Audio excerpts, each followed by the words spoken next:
Hello, and welcome to the History of Philosophy in India by Jonardon Ganeri and Peter Adamson, brought to you with the support of the King's College London Philosophy Department and the LMU in Munich, online at www.historyofphilosophy.net.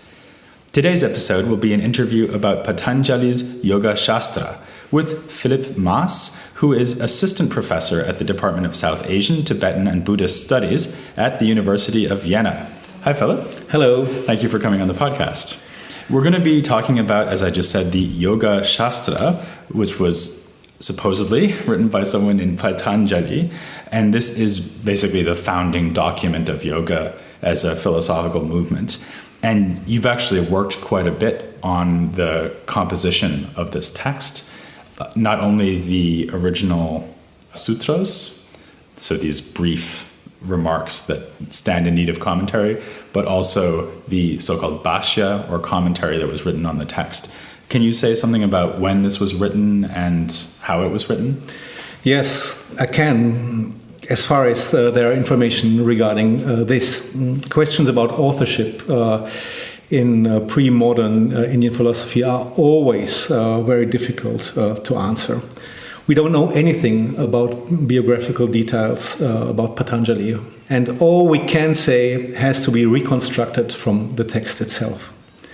It's possible to say that Patanjali was a learned Brahmin who lived approximately in the 4th or 5th century, and he tried to compose a work of yoga in which a tradition that believes in the possibility of gaining spiritual freedom, liberation from suffering by means of meditation within a Brahmanical context should be established. Our knowledge about when this text was composed comes from the text itself, as I said, and conclusions can be drawn from the fact that Patanjali refers to the theory of Vijnanavada, a Buddhist theory which was formulated by an author named Vasubandhu, who lived approximately between 320 and 400 AD. And Patanjali explicitly refers to the theories of Vasubandhu. And that means that Patanjali has to be dated after him.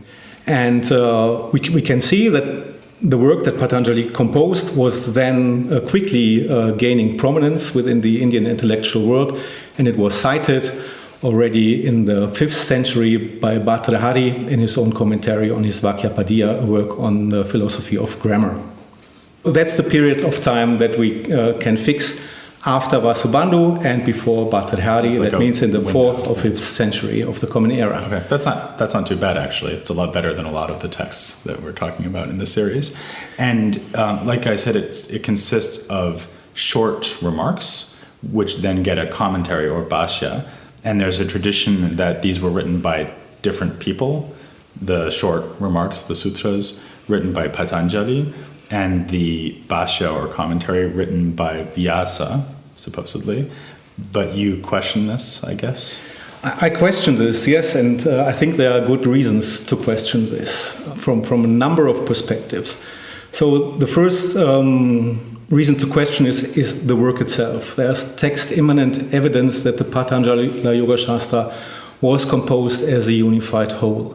We have colophon to its 4 chapters, which calls the work the Patanjali Yoga Shastra Sankhya Pravachana. That means the authoritative exposition of yoga, the mandatory explanation of Sankhya philosophy. So there is no mentioning of Vyasa or Veda Vyasa as the author of a separate commentary. Moreover, it is the case that the so-called sutras are very closely integrated into the work. So these sutras, this verbal or nominal expressions, are frequently parts of longer sentences in the bhashya part. Yeah, from this perspective, it's quite clear that we have a unified work. The bhashya does not make any sense at all without the sutra. And what is even more seriously, even the sutra does not make sense without the bhashya. So we have pronouns referring to bhashya parts of the Patanjali Yoga Shastra. This makes it clear that the sutras were never meant to be a text on their own, actually. Should we infer from that then that the author was trying to pass off a single work that he wrote or compiled maybe partially on the basis of earlier materials, that he was trying to deceive the reader into thinking that this was some kind of authoritative set of sutras with a bhashya? Or do you think this was just how they wrote at this period? They were in the habit of writing by means of brief sutra statements with bhashya commentary, so that's how he did it? Actually, the second would be the case. There are a number of examples of similar works, especially the Abhidhamma Kosha and the Abhidhamma Kosha Bhashya by Vasubandhu, to which I have already referred, is a very similar enterprise of somebody writing a very condensed metrical work and then providing it with his own explanation. Moreover, the Vakapadiya by Bhattacharya, which I also have mentioned, is a work consisting of a very, very difficult verse composition, plus then an auto-commentary by Bhattacharya on this. So this way of composing philosophical works is not as unusual as it may seem. Actually, I really like this because one of the things I'm always trying to convince people of is that commentaries can be philosophically interesting and original. And what could prove that better than someone who sits down to write an original work in the form of a kind of self-commentary, commenting on their own works? Moving on then to the philosophical content of the Yoga Shastra, it's pretty obvious that there's a close relationship between this text and the Sankhya philosophical tradition, which has its own kind of founding document, which is Ishvara Krishna's Sankhya Karika. This is something we've already talked about in the podcast series. Should we just infer that Ishvara Krishna is influencing this text by Patanjali? Or should we think that yoga and Sankhya philosophy are actually this long-running, intertwined kind of double tradition? People sometimes think that the Sankhya part is the theory and the yoga part is the practical part of the philosophy. So is it really two texts that are emanating from the same tradition? Or is it more like Patanjali is reflecting on Ishvara Krishna?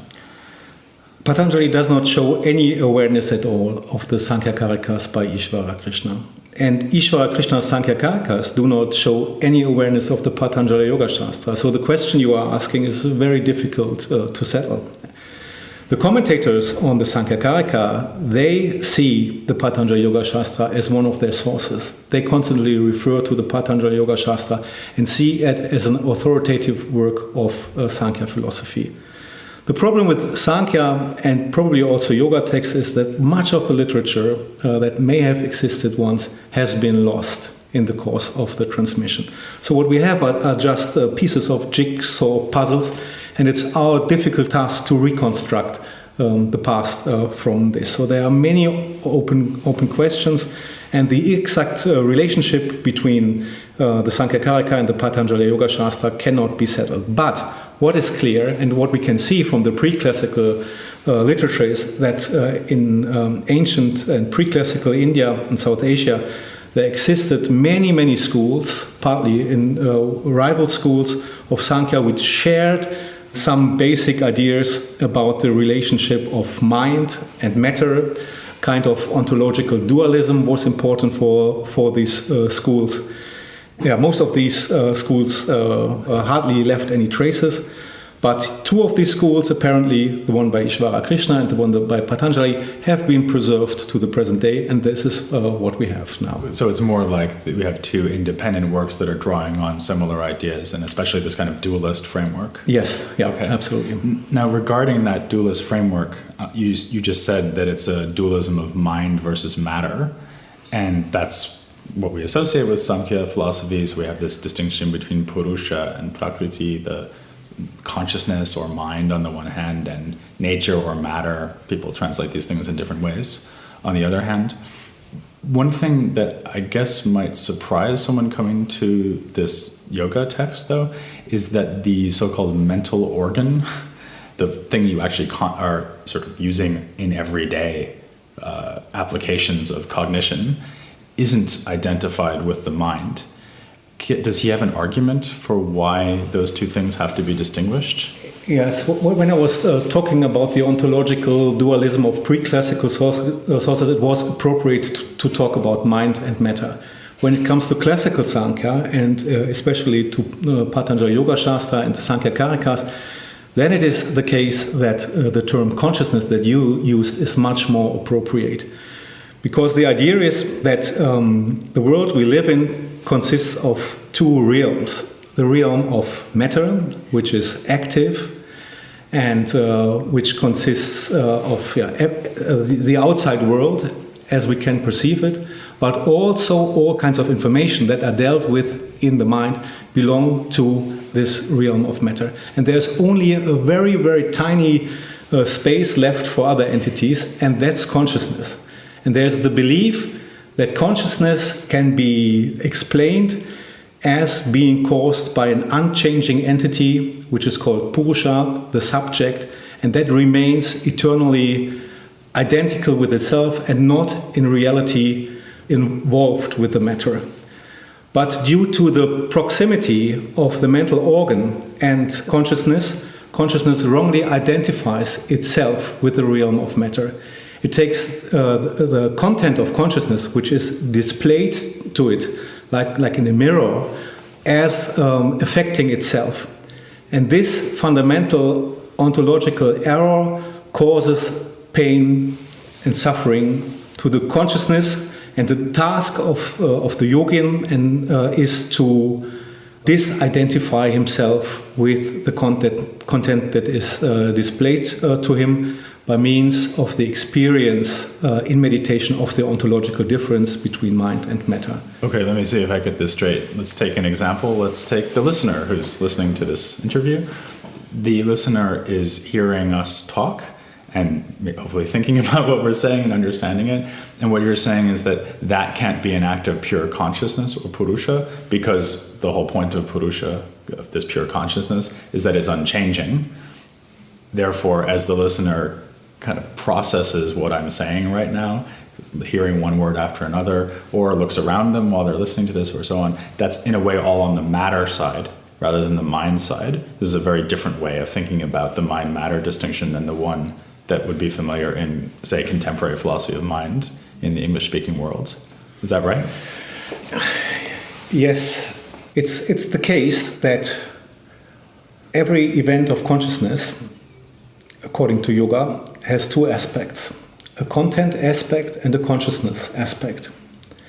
And what remains identical in all the different kinds of experience, whether one is dreaming, whether one is listening, whether one experiences pleasure or pain, this is the element of consciousness. And all the other things that I've been talking about is the element of content. This contradicts a little bit our experience, according to which mental events are of unified nature.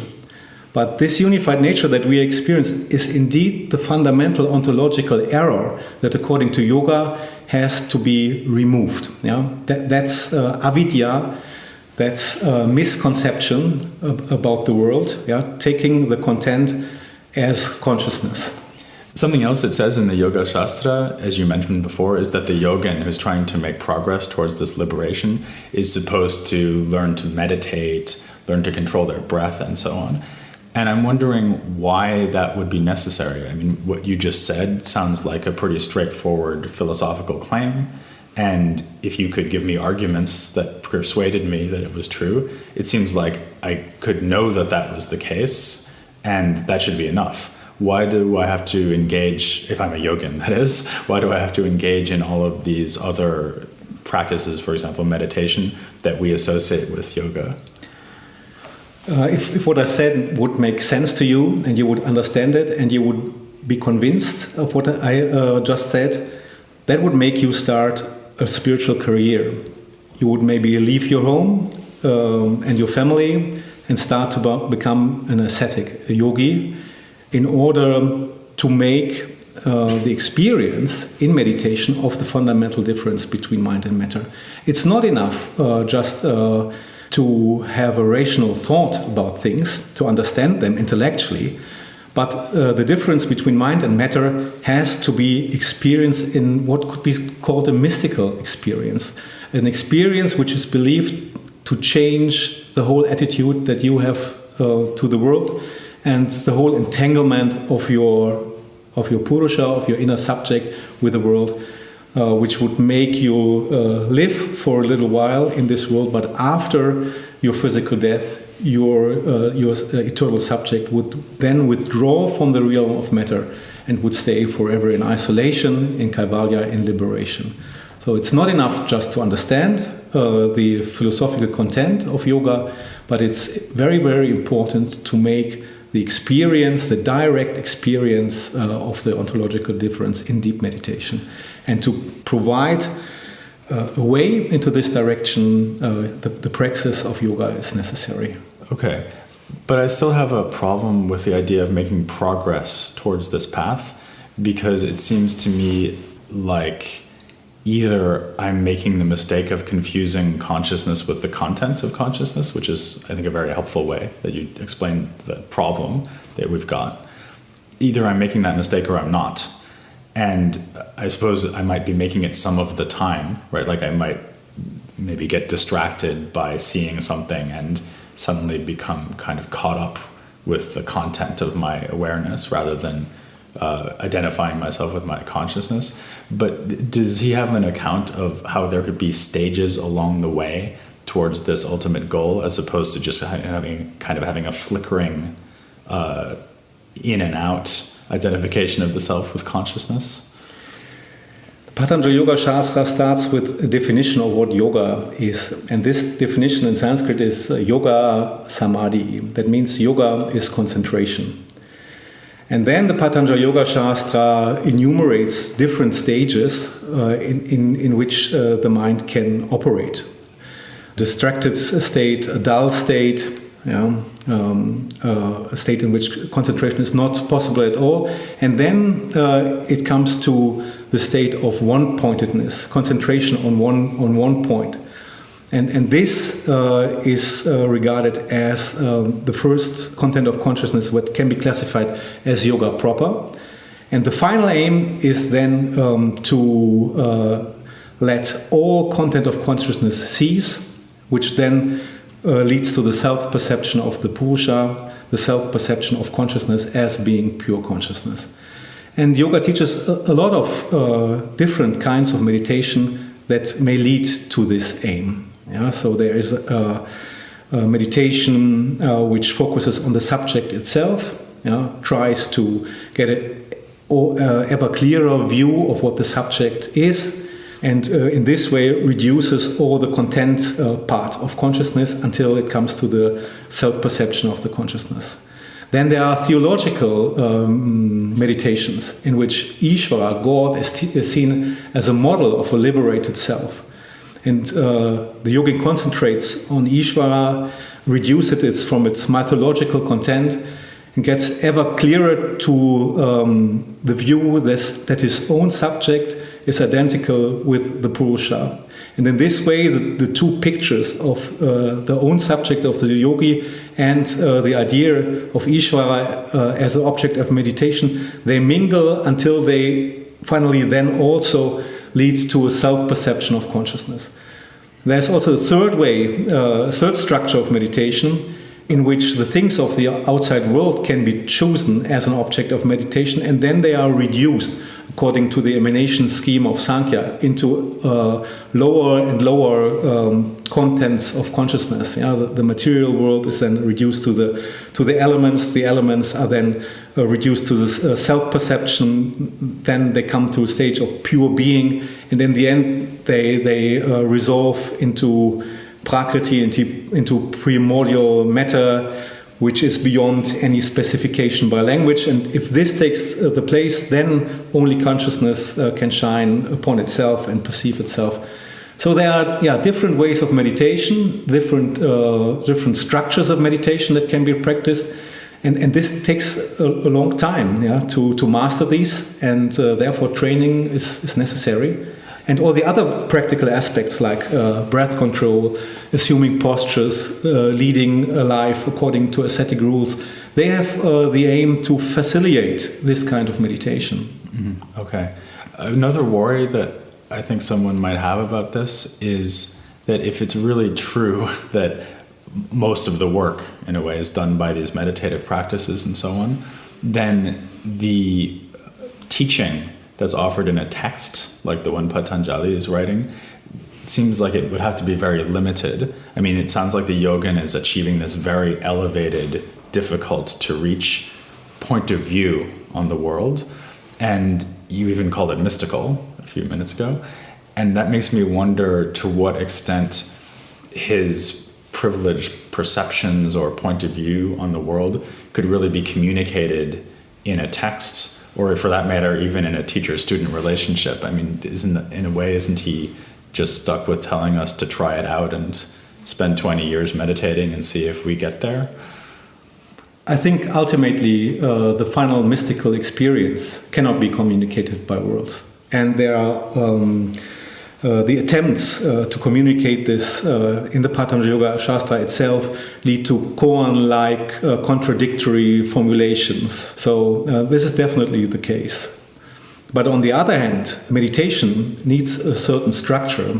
It's necessary for the yogin when he meditates to actually interpret his own experience to a certain preconception. And Sankhya Yoga provides this structure for the experience that the yogi finally has. And the teaching of the teacher helps him also to interpret his own experience, not to be lost somewhere on the way. Okay, so the philosophy kind of gives you the initial motivation and explanation of why to do this, but also structures the exactly what you experience, why you experience this, and where this is scaled on the way of progress. Yeah. Okay, in that case, I guess what I said before, that a lot of people think of yoga as just kind of the practical dimension of Sankhya, in a way that's very misleading, because it sounds like the whole point of this is that yoga is both a theory and a practice, and the two are inextricably bound up with one another. Yes, I agree, absolutely. That's the case. Now, we've talked about the relationship between yoga and Sankhya philosophy, which is the most obvious other strand of Indian philosophy to relate this to. But on the other hand, there seem to be parallels, or at least resonances, with other philosophical traditions within the Indian context. For example, Patanjali says that the yogi has to be a member of the Brahman class, which makes it sound like he needs to be someone who's educated in the Vedas. And from what you've said so far, it's not clear to me why that should be the case. Yep. Another example is that there's this instruction to give up on desire in order to achieve liberation, which reminds us very forcefully of Buddhism. Absolutely. Should we therefore think that what Patanjali is doing is presenting us with a kind of eclectic mix of ideas from Vedic tradition, from Samkhya, or maybe earlier yogic ideas, and also Buddhism? I don't think that it's an eclectic mix. I think it's the conscious attempt to construct a new philosophy and a new religion which opens up the scope for escape from suffering, for liberation from the circle of rebirth within a Brahmanical context, which has not been there previously. If we look at the religious and intellectual history of South Asia, we can see two different cultures, more or less to say. On the one hand, the Brahmanical religion, which is very much focused on ritualism, with its own worldview, with its own idea of ritualist causation. And on the other hand, we have a different realm, a different culture, which can be located in the eastern part of the Ganges basin, the region in which Buddhism, Jainism, Ajivikism, and other religions originated from the 5th century before the Common Era. And these religions, the so-called Shramana religions, they share a certain worldview. They see the world as suffering. They believe in a circle of rebirth. They believe in karma, things that are foreign to the Brahmanical tradition. And due to political circumstances, the religions from the Eastern Ganges Basin, which are, according to Johannes Bronkhorst, called the religions of Greater Magadha, they gained political predominance and founded the first pan-Indian empire, the Maurya Empire, which propagated these Shramana ideals. So this is King Ashoka. This is King Ashoka, absolutely. The dynasty yeah, that he was absolutely, part of. yeah. Later, Brahmanical religions managed to become dominant in the political field again. This is something that we see in the 2nd century and more clearly in the 3rd or 4th century, when the Gupta Empire established the second pan-Indian empire. And the Guptas, they were very much dedicated to the Brahmanical religion. The Brahmanical religion that at this time had been exposed to the influence of the Shramana movements for a very long time. And in some way, the Brahmanas had to react on this. And there were different approaches and different reactions. And one of the possibilities, of course, is to accept the worldview of the Shramanas and to integrate it into Brahmanical frame. And this is what Patanjali tried. And this is the reason why we have this very close similarity to Buddhism, because all he could draw upon were Buddhist theories of meditation. So we see that a lot of the terminology that we find in the Patanjali Yoga Shastra is clearly of a Buddhist coinage. Okay. And the good reason for that is that Buddhist ideas and terminology have sort of spread throughout intellectual culture by this period. Absolutely. Okay. Yes. Mm-hmm. Now let's go way forward to now, because and I realize what I'm about to ask you is a difficult question to answer probably, but I still feel like I have to ask it. What we've been talking about sounds very philosophically advanced, very nuanced, also very tightly connected with a lot of historical developments in ancient India. And that makes me wonder what, if anything, this could possibly have to do with yoga in the way that most people probably think of it now, which is roughly people going along to gym class with a mat under their arm to stretch and do exercises, maybe meditation too, so we have mentioned meditation, so that's clearly a link. But I'm just wondering, is the practice of yoga as we find it, say, in the United States nowadays or Western Europe, does this have anything to do with ancient yoga or an ancient text like the Patanjali's Yoga Shastra? It has something to do insofar as it is the final result of a long historical development. So the history of yoga is the history of transformation. Yeah, this is exactly the case. Yoga has been practiced in a Buddhist context. It has then been transferred into a Brahmanical context. And on the Brahmanical side, there have been further transformations. It has been adopted in the religion and the theory, philosophy of Advaita Vedanta in tantric circles, and then later the development into Hatha Yoga. Ascetic movements have adopted yoga practice. They have adopted different kinds of yogic postures, breath control. All these things that we find in the Patanjali Yoga Shastra have been eclectically taken over into different systems. But what remained is that the Patanjali Yoga was the object of identifying the beginning of the whole thing. So the people say that all the teaching have originally been taught by Patanjali, and this continues to the present day. If one goes to a yoga class, the yoga teacher will tell you this comes from Patanjali, unaware of the many historical developments that have been taking place. Yeah, so it's definitely wrong to claim that what is happening in modern yoga is unchanged, the same thing that Patanjali is taught. But Patanjali still plays a role as the founding father of the whole tradition. Yeah. So. Okay, well, a very nice example of the way that continuity works in the history of philosophy, and maybe just the continuity of human culture more generally, transformation and stability coming together. Thanks very much to Philipp Maas for coming on the podcast again. It was a pleasure to talk about yoga. And please join Janardhan and me next time as we continue to look at the history of philosophy in India.